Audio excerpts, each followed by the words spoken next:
दोस्तों, आज की कहानी बहुत ज्यादा ज्ञानवर्धक और अचानक धन प्राप्ति का मूल मंत्र है।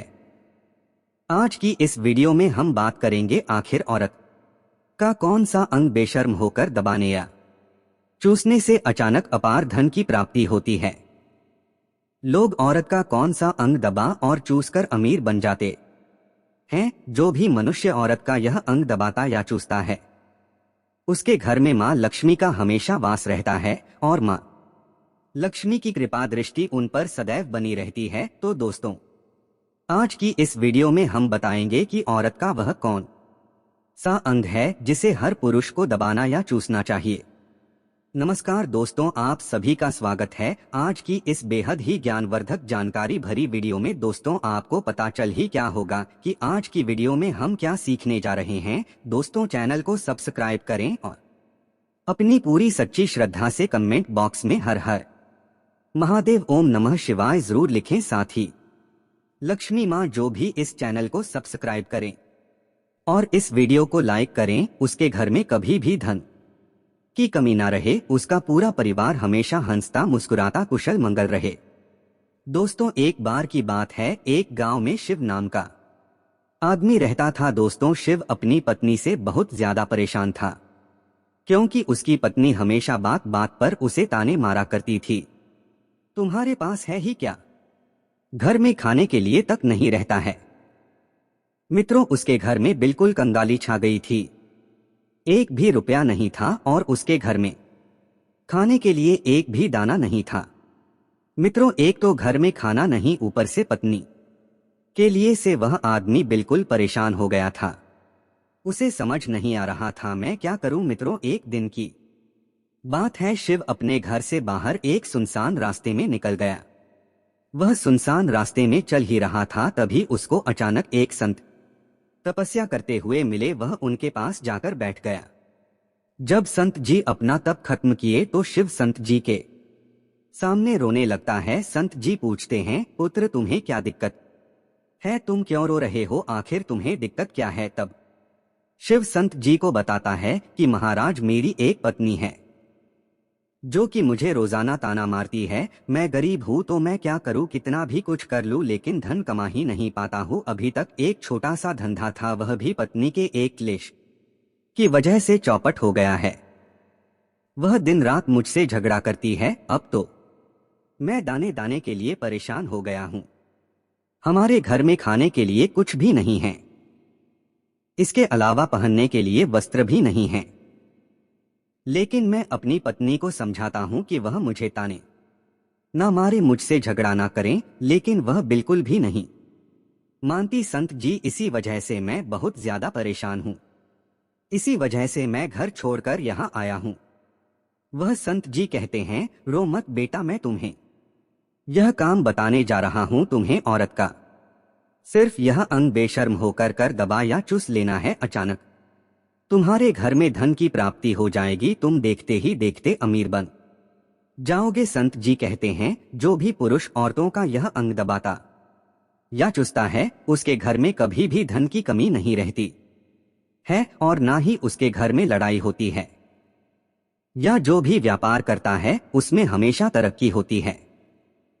संत जी ने कहा, अब मैं तुमको औरत का वह अंग बताने जा रहा हूं, इसे ध्यान से सुनना और अपने जीवन में इसे जरूर करना। तब शिव संत जी महाराज की बातें बहुत गौर से सुनता है और कहता है, जितना जल्दी हो सके मुझे यह बता दो। दोस्तों, तभी संत जी महाराज उसे आदमी को एक कहानी सुनाते हैं और बताते हैं, एक नगर में एक किसान रहता था। उसके बहुत सारे खेत थे जिस पर वह दिन रात मेहनत करता था। उसके घर में किसान और उसकी पत्नी रहा करते थे। उसे किसान और उसकी पत्नी में आपस में बहुत ज्यादा प्रेम था। उसके घर में किसी भी प्रकार की लड़ाई झगड़ा या क्लेश नहीं होता था। इसी वजह से उसके घर में सदैव मां लक्ष्मी का वास रहता था और उसके खेतों में इतनी ज्यादा पैदावार होती थी कि वह दिन प्रतिदिन और अमीर होता जा रहा था। उस किसान और उसकी पत्नी ने इतना प्रेम था कि आसपास के लोग उन्हें देखकर जल जाया करते थे। धीरे धीरे उसके पूरे गांव के लोग जान गए, किसान और उसकी पत्नी में बहुत ज्यादा प्रेम है। धीरे धीरे यह बात उसे नगर के राजा तक पहुंच गई। दोस्तों, किसान और उसके पत्नी की बात जब राजा के पास पहुंचती है तो राजा भी उसके प्रेम की काफी ज्यादा तारीफ करते हैं। वह सभी से बताते हैं कि हमारे नगर में एक किसान और उसकी पत्नी रहते हैं जिनमें कभी भी लड़ाई झगड़े नहीं होते हैं। उन दोनों में आपस में इतना प्रेम है कि मैंने ऐसा अपनी जिंदगी में कभी भी नहीं देखा। एक बार की बात है, राजा पूरे नगर में दुखी पिटवाते हैं कि इस नगर में जितने भी लोग हैं वह सभी अपने घर में जी का दिया जलाएंगे। राजा की पत्नी पूछती हैं कि आप ऐसा क्यों कर रहे हैं, सबके घर में भी का दिया क्यों जलवा रहे हैं। राजा अपनी पत्नी की बात सुनकर कहते हैं, दीपक प्रेम की निशानी होता है। जिसके घर में घी का दीपक जलता है उसके घर में सदैव प्रेम बना रहता है। और मैं चाहता हूं कि जो प्रेम किसान और उसकी पत्नी के घर में है वह हमारे पूरे नगर में रहे, पति और पत्नी के बीच। इसीलिए मैं हर घर में दीपक जलवाना चाहता हूं। दोस्तों, राजा के सैनिक जाते हैं और हर जगह नगर में डुबकी पीट देते हैं और कहते हैं सभी के घर में रात भर घी का दीपक जलाना चाहिए। दोस्तों, राजा की बात मानकर सभी नगरवासी अपने घर में दीपक जला देते हैं। लेकिन जैसे ही आधी रात होती है सभी के दिए बुझ जाते हैं, लेकिन किसान के घर का दीपक वैसे ही जलता रहता है। दोस्तों, दीपक हमेशा किसान की पत्नी जलाती थी, लेकिन उसकी बात नहीं मानती थी। वह हमेशा अपनी मनमानी करती थी। उसका जो भी मन करता था वह वही काम करती थी।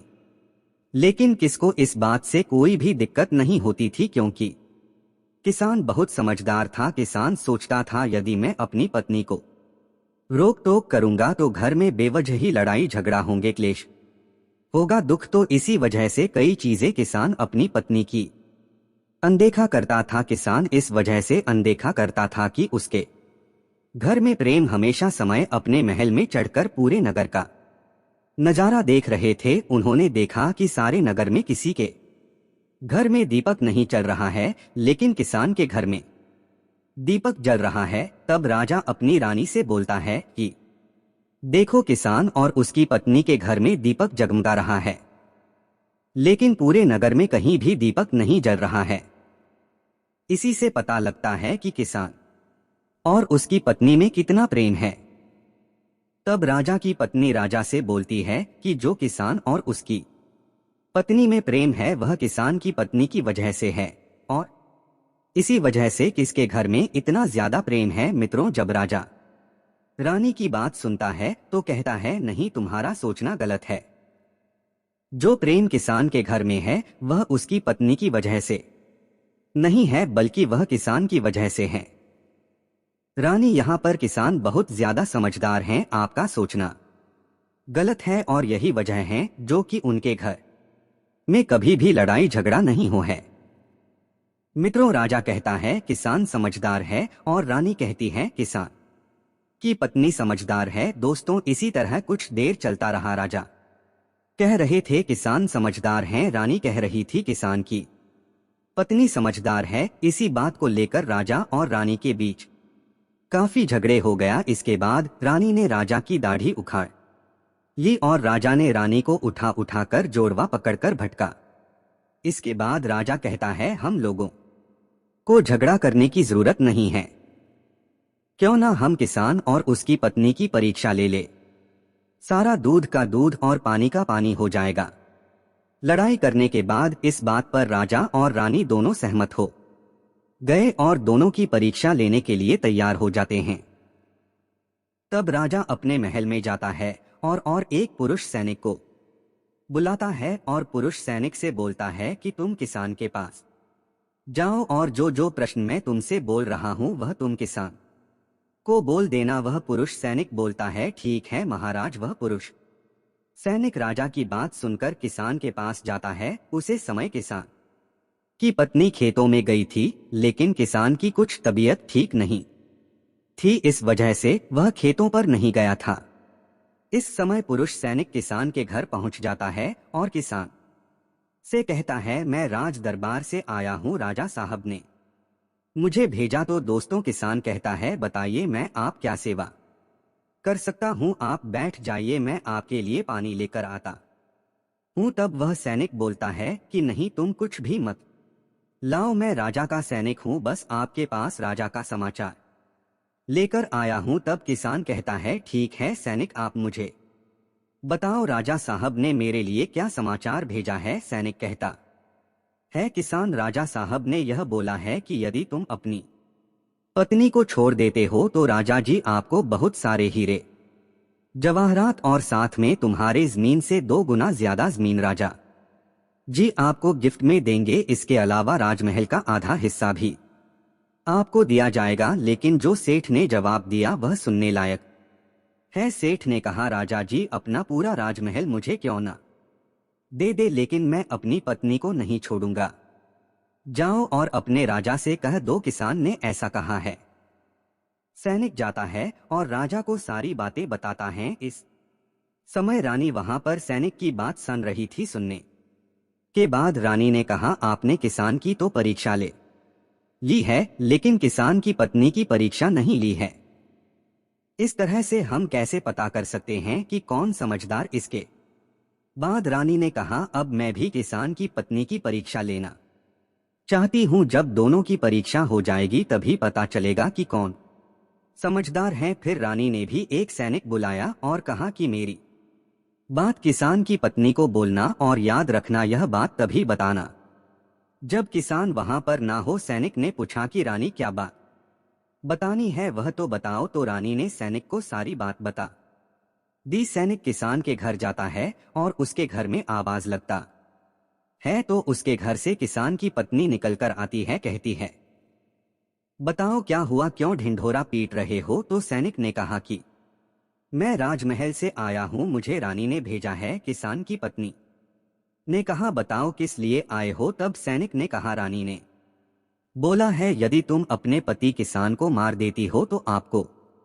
बहुत सारे हीरे जवाहरात रानी आपको देंगी और साथ में राजमहल का आधा हिस्सा भी आपको मिलेगा।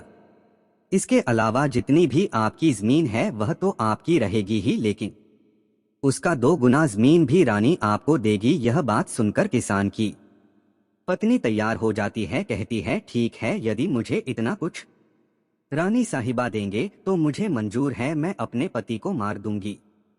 तब सैनिक पूछता है कि रानी को कैसे पता चलेगा कि आपने अपने पति को मार दिया है। तभी किसान की पत्नी बोलती है मेरे घर में जो दीपक जल रहा है, जब मैं किसको मार दूंगी तो उसे बुझा दूंगी, तभी आपको पता चल जाएगा कि मैंने किसान को मार दिया है। अब सैनिक किसान की पत्नी की बात सुनकर राजमहल जाता है और रानी को सारी बात बताता है। किसान की पत्नी की बात सुनकर रानी बहुत अचंभित हो जाती हैं। राजा और रानी को स्त्री जात से नफरत होने लगती है।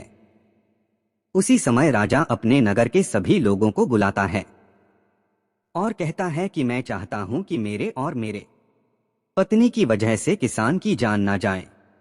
तुम लोग ऐसा करो, उसे किसके घर जाओ और सारी बातें बता दो और उसे किसको बचा लो, वरना किसान की पत्नी उसे मार देगी।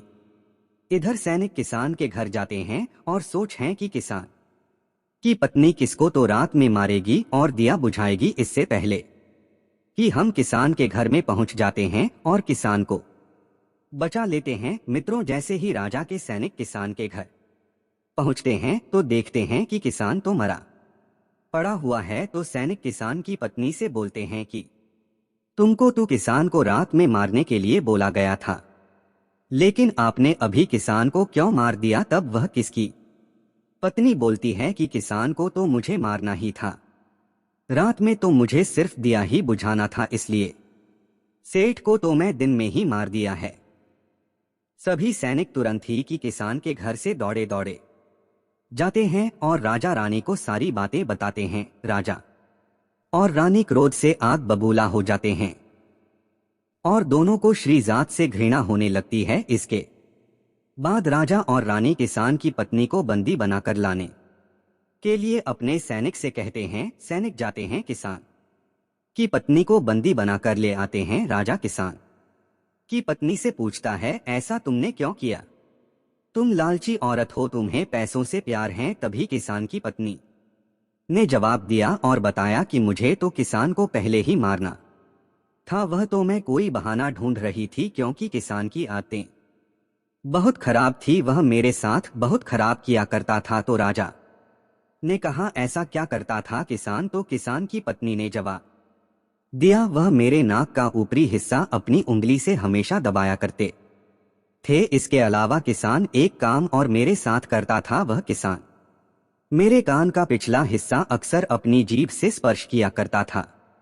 मतलब जानता था। राजा ने पूछा, यह बताओ, जब आप लोग गरीब थे तब क्या किस आपके साथ यह काम करता था? तो किसान की पत्नी बोलती है, नहीं महाराज, तब ऐसा नहीं करता था, तब बहुत किसान अच्छा था। तो राजा ने कहा, मैं समझ गया कि किसान ऐसा क्यों करता था। उसी समय संत जी ने शिव से पूछा, तुम्हें कुछ समझ में आया? औरत का कौन सा अंग दबाने तथा चूसने से लोगों को अचानक धन प्राप्ति होती है? तो शिव ने कहा है, संत जी मुझे अभी समझ में नहीं आया।